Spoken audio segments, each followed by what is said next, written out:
Breaking news చూస్తున్నారు. Israel పైన Iran భీకర దాడులు చేస్తుంది. అయితే ఏకంగా 15 బాలిస్టిక్ మిజైల్స్ను ఇజ్రాయెల్ పైకి దాడి చేసింది. దీంతో ఇజ్రాయెల్ అంతా కూడా ఎమర్జెన్సీ సైరన్స్ కూడా వినిపిస్తున్నాయి. ఏకంగా ప్రజలు ప్రతి ఒక్కరు కూడా ఇజ్రాయెల్ ముఖ్య రాజధాని ఏదైతే ఉందో టెల్ అవీవ్ ఆ ప్రాంతాన్ని కూడా వదిలిపెట్టి ఇతర సురక్షితమైన ప్రాంతాలకు కూడా వెళ్ళిపోతున్నారు.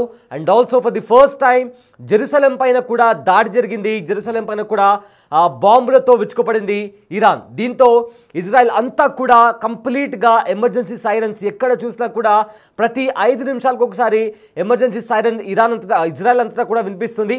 దీంతో అక్కడి ప్రజలంతా ఎప్పుడు ఏ క్షణం ఏం జరుగుతుందా అనే భయం నెలకొంది. ఎందుకంటే నిన్న యుఎస్ ఈ వార్లోకి ఎంట్రీ ఇచ్చింది.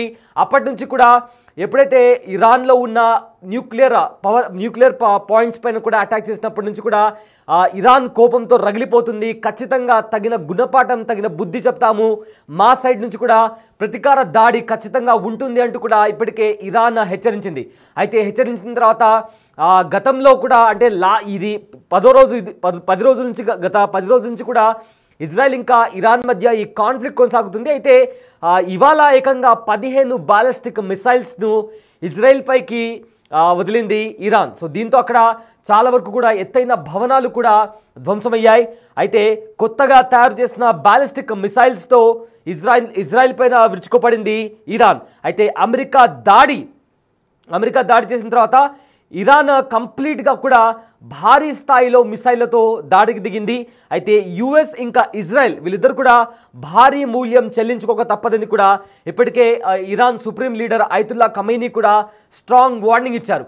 అండ్ ఆల్సో నిన్న అమెరికా దాడి చేసిన తర్వాత అటు రష్యా, అదేవిధంగా చైనా, నార్త్ కొరియా లాంటి కంట్రీస్ కూడా దాన్ని ఖండించాయి.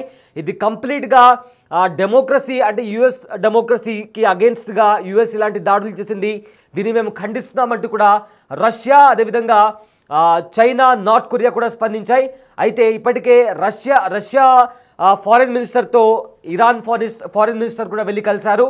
సో దీంతో ఫర్దర్గా ఈ యుద్ధంలోకి మరిన్ని దేశాలు వచ్చి అమెరికాకి అగేన్స్ట్గా ఇజ్రాయెల్కి అగేన్స్ట్గా యుద్ధంలోకి దిగుతాయా అనే క్వశ్చన్ కూడా రైజ్ అవుతుంది. ఇప్పటికే యెమెన్ కూడా రష్యాతో చేతులు కలిపింది.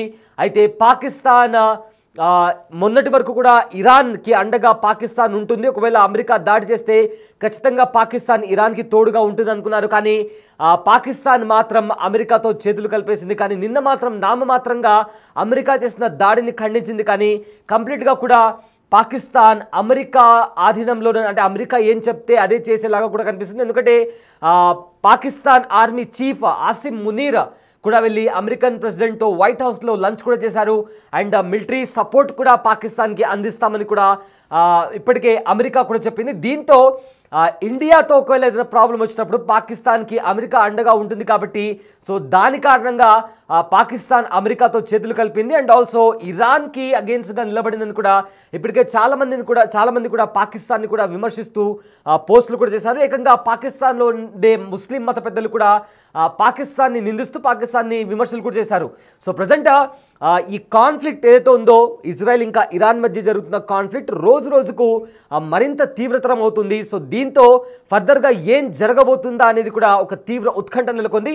అయితే ప్రజెంట్ అయితే ఇరాన్ మాత్రం ఏ క్షణం కూడా ఎప్పుడు కూడా ఏ నిమిషం కూడా వెనక్కి తగ్గకుండా కంప్లీట్గా ఇజ్రాయెల్ పైన దాడి చేస్తూ వస్తుంది. జెరూసలేం, అదేవిధంగా టెల్ అవీవ్ లాంటి ప్రధాన నగరాలు, ఇజ్రాయెల్లో ఉండే ప్రధాన నగరాలపైన కూడా దాడికి దిగింది. అయితే ఇవాళ 15 బాలిస్టిక్ మిసైల్స్ కూడా ఇజ్రాయెల్ పైకి ప్రయోగించింది ఇరాన్. అయితే ఇప్పటికే ఎలా అయితే గాజా ఇంకా పాలస్తీన్లో ఎలాంటి పరిస్థితులు నెలకొన్నాయో అంటే అక్కడ మనకు ఒకసారి మనం ఆన్లైన్లో కూడా బ్రౌజ్ చేసి చూస్తే గాజా ఇంకా పాలస్తీన్లో కంప్లీట్గా భవనాలన్నీ ధ్వంసమైపోయి ప్రజలంతా కూడా క్యాంప్స్లలో అలాంటి పరిస్థితులు నెలకొన్నాయి. ఇప్పుడు సేమ్ అలాంటి సిచ్యువేషన్ ఇప్పుడు ఇజ్రాయెల్లోని కొన్ని ప్రాంతాల్లో అంటే భవనాలన్నీ కూడా ధ్వంసమైపోయి చాలామంది కూడా వాళ్ళ ఇల్లులు ఉంటాయి కదా అవి కూడా కోల్పోయి ప్రతి ఒక్కరు కూడా సురక్షితమైన ప్రాంతాలకు వెళ్తున్నారు. సో సేమ్ అలాంటి సిచ్యువేషన్స్ కూడా ఇప్పుడు ప్రజెంట్ ఇజ్రాయెల్లో కూడా కనిపిస్తుంది. అయితే ఇజ్రాయెల్ దగ్గర ఉన్న ఇప్పటికే చాలా వరకు కూడా యుద్ధ సామాగ్రి కూడా అయిపోయింది అనే ఒక వార్త కూడా బయటకు వస్తుంది. దీని కారణంగానే అమెరికా ఇజ్రాయెల్కి సపోర్ట్గా ఉండి ఇప్పుడు ఇరాన్ పైన దాడి చేసింది. ఏదైతే అణుస్థావరాలు ఉన్నాయో అణుస్థావరాలకు సంబంధించిన బంకర్స్ పైన 3 ప్రధాన బంకర్స్ పైన కూడా బాంబులతో దాడి చేసింది అమెరికా. సో ఫర్దర్గా ఏంటి ఇప్పటికే ఇరాక్లో ఉన్న అమెరికా సైనిక స్థావరాలపైన కూడా దాడి చేస్తామంటూ కూడా ఇప్పటికే ఇరాన్ కూడా హెచ్చరించింది. అయితే ఒకవేళ అదే గనక జరిగితే చరిత్రలో కనీ విని ఎరుగని రీతిలో ఇరాన్ పైన దాడి చేస్తామంటూ కూడా ఇప్పటికే అమెరికా కూడా హెచ్చరించింది. అయితే అమెరికా చేసిన ఈ దాడికి ఇప్పటికే అమెరికాలో ఉన్న చాలామంది స్థానికులు కూడా అక్కడ బయటకు వచ్చి ప్రొటెస్ట్ చేశారు. ట్రంప్ తనకున్న అధికారాన్ని దుర్వినియోగం చేసుకుంటున్నారంటూ కూడా చాలామంది అమెరికాలో ఉండే స్థానికులు అండ్ ముఖ్య నేతలు కూడా తీవ్రంగా విమర్శించారు. సో ఫర్దర్గా ఇవాళ కంప్లీట్గా ఇరాన్ మాత్రం ఒక మెరుపు దాడులు చేస్తూ భీకర దాడులు చేస్తూ ఇజ్రాయెల్ పైన విరుచుకుపడుతుంది. జెరూసలేం, టెల్ అవీవ్ లాంటి ప్రధాన నగరాలపైన కూడా మిసైల్స్తో ఏకంగా 15 బాలిస్టిక్ మిసైల్స్తో కూడా దాడికి దిగింది ఇరాన్. అయితే జెరూసలేంలో కూడా భారీగా పేలుళ్లు సంభవించాయి. అయితే తొలిసారి జెరూసలేం పైన పెద్ద ఎత్తున దాడి జరిగింది అనే ఒక వార్త కూడా బయటకు వస్తుంది. అయితే ఇజ్రాయెల్ అంతా కూడా సైరన్ల మోత మోగుతుంది. సో దీంతో ఇజ్రాయెల్ దేశమంతా కూడా హై అలర్ట్ మీద ఉంది. సో కొత్తగా తయారు చేసిన బాలిస్టిక్ మిసైల్స్ని కూడా ఇజ్రాయెల్ పైన వాడింది ఇరాన్. సో ప్రజెంట్ అయితే ఇజ్రాయెల్ పైన ఇరాన్ విరుచుకుపడుతోంది. అమెరికా దాడి తర్వాత ఇరాన్ భీకర దాడులు చేస్తుంది. అయితే యుఎస్ ఇంకా ఇజ్రాయెల్ వీళ్ళిద్దరూ భారీ మూల్యం చెల్లించుకోక తప్పదని కూడా ఇప్పటికే ఇరాన్ సుప్రీం లీడర్ అయతుల్లా ఖమైనీ కూడా స్ట్రాంగ్ వార్నింగ్ ఇచ్చారు.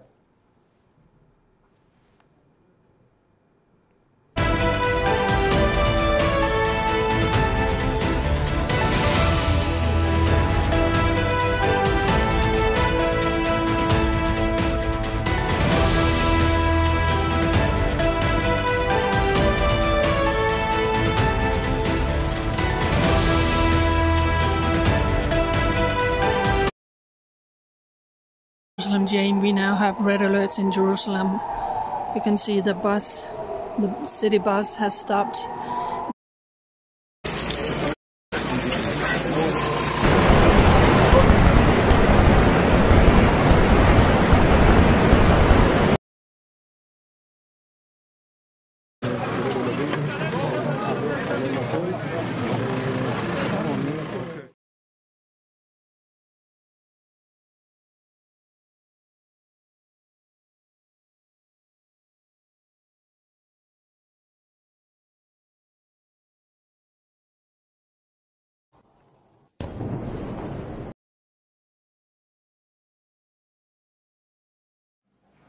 אני פה בתוך הממ"ד. יתר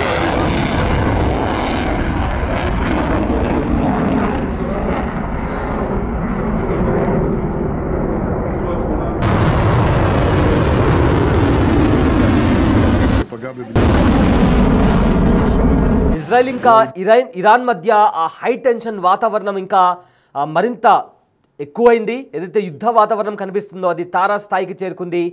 ఇప్పటికే ఇరాన్లోని బాలిస్టిక్ మిసైల్ స్థావరాలపైన దాడులు చేసి ఇజ్రాయెల్ ధ్వంసం చేసింది. అయితే మరోవైపు తాజాగా ఇరాన్ మిసైల్స్తో ఇజ్రాయెల్ పైన విరుచుకుపడింది. ఇరాన్ ఏకంగా 15 మిసైల్స్తో పలు ప్రాంతాల్లో దాడికి దిగినట్లు ఐడిఎఫ్ వెల్లడించింది. 40 నిమిషాల పాటు ఈ దాడులకు పాల్పడినట్లు తెలిపింది. అయితే పలు ప్రాంతాల్లో సైరన్లు మోగుతున్నట్లు కూడా వెల్లడించింది. ప్రజలంతా అప్రమత్తంగా ఉండాలని సూచించింది. తాజాగా ఇరాన్ దాడుల్లో ఎవరు గాయపడినట్లు సమాచారం లేదని, అయితే పలు చోట్ల మౌలిక సదుపాయాలు దెబ్బతిన్నాయని కూడా ఇజ్రాయెల్ పేర్కొనింది. అయితే ఇజ్రాయెల్లోని విద్యుత్ కేంద్రాలు లక్ష్యంగా ఇరాన్ మిసైల్స్తో దాడులు చేసినట్లు కూడా ఇజ్రాయెల్ పేర్కొనింది. అయితే దక్షిణ ఇజ్రాయెల్లోని వ్యూహాత్మక విద్యుత్ కేంద్రాలపై ఇరాన్ దాడులకు పాల్పడినట్లు ఇజ్రాయెల్ ఎలక్ట్రిక్ కార్పొరేషన్ తెలిపింది. ఈ కారణంగా పలు ప్రాంతాలు అంధకారంలోకి వెళ్లాయని పేర్కొంది. అయితే ఆ ప్రాంతాల్లో వీలైనంత త్వరగా విద్యుత్ సరఫరా మళ్ళీ రీస్టోర్ చేసే ప్రయత్నాలు జరుగుతున్నాయి. అయితే మరమ్మతులు చేపడుతున్నాం. అయితే భద్రతా కారణాల రీత్యా సెక్యూరిటీ కంప్లీట్గా కూడా అక్కడ సెక్యూరిటీ ఇంకా కంప్లీట్గా రీస్టోర్ చేసే కరెంట్ ఎలక్ట్రిసిటీకి సంబంధించి కూడా అక్కడ రీస్టోర్ చేసే ప్రయత్నాలు కూడా జరుగుతున్నాయంటూ కూడా ఇజ్రాయెల్కి సంబంధించిన ఎలక్ట్రిక్ కార్పొరేషన్ కూడా వెల్లడించింది. ఇక ఇరాన్ దాడుల నేపథ్యంలో సైరన్లు మోగుతున్న ప్రాంతాల్లో ప్రజలంతా బాంబు షెల్టర్ కేంద్రాల్లోనే ఉండాలని ఇజ్రాయెల్ అధికారులు సూచించారు. మరోవైపు ఇరాన్లోని బాలిస్టిక్ మిసైల్ స్థావరాల లక్ష్యంగా తాజాగా దాడులు చేసినట్లు కూడా ఐడిఎఫ్ పేర్కొనింది. ఇక ఇజ్రాయెల్ వాయుసేన ఇవాళ ఉదయం కొన్ని ప్రాంతాల్లో ఏకంగా 15 యుద్ధ విమానాలతో ఇరానియన్ బాలిస్టిక్ మిసైల్ ప్రయోగ స్థావరాల పైన దాడి చేసి అక్కడ ఆ స్థావరాలను కూడా ధ్వంసం చేసినట్లు ఇప్పటికే ఐడిఎఫ్ కూడా వెల్లడించింది.